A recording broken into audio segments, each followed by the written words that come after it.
بسم اللہ الرحمن الرحیم۔ ناظرین، آج کا پہلا ولاگ شہادت کے لیے عدل و سکہ ہونا شرط ہے، پیج 372۔ ناظرین، قرآن کریم کا ترجمہ، تشریح اور تفسیر آپ کے سامنے ہم پیش کر رہے ہیں۔ معارف القرآن جلد اول، سورۃ الفاتح سے لے کر سورۃ البقرہ، پارہ اول تا پارہ تیسرا، رکوع 8واں۔ مفتی اعظم پاکستان حضرت مولانا مفتی محمد شفیع عثمانی رحمۃ اللہ علیہ۔ بسم اللہ الرحمن الرحیم۔ الحمد للہ وکفی وسلام علی عبادہ الذین اصطفی۔ قال النبی صلی اللہ علیہ وسلم خیرکم من تعلم القرآن وعلمہ۔ جو بہترین انسان ہیں وہ لوگ جو خود بھی قرآن پڑھتے ہیں اور دوسروں کو پڑھاتے ہیں۔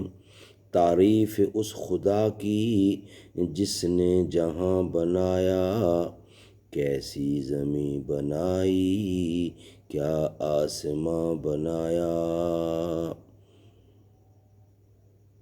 ارے او آسمان والے، بتا اس میں برا کیا ہے، خوشی کے چار جھونکے گر ادھر سے بھی گزر جائیں۔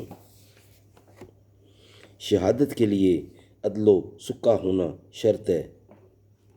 لِتَكُونُوا شُهَدَاءَ عَلَى النَّاسِ، یعنی امت محمدیہ کو وسط اور عدل و سکہ اس لیے بنایا گیا کہ یہ شہادت دینے کے قابل ہو جائیں۔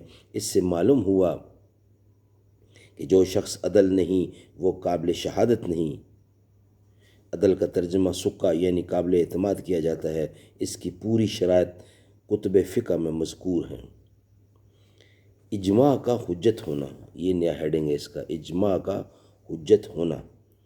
قرطبی نے بیان فرمایا ہے کہ یہ آیت اجماع امت کے حجت ہونے پر ایک دلیل ہے، کیونکہ جب اس امت کو اللہ تعالیٰ نے شہداء قرار دے کر دوسری امتوں کے بالمقابل ان کی بات کو حجت بنا دیا تو ثابت ہوا کہ اس امت کا اجماع حجت ہے اور عمل اس پر واجب ہے، اس طرح کہ صحابہ کا اجماع تابعین پر اور تابعین کا اجماع تبع و تابعین پر حجت ہے۔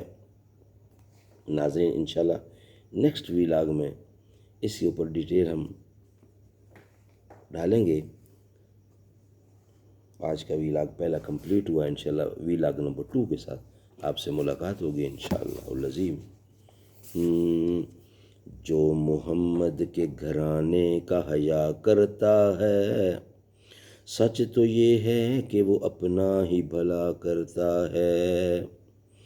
جو بھی زہرا کے وسیلے سے دعا کرتا ہے، میرا مالک اسے ہر چیز عطا کرتا ہے۔ جب بھی حسنین کے نانا پہ میں پڑھتا ہوں درود، مشکلیں دور میرا خدا کرتا ہے۔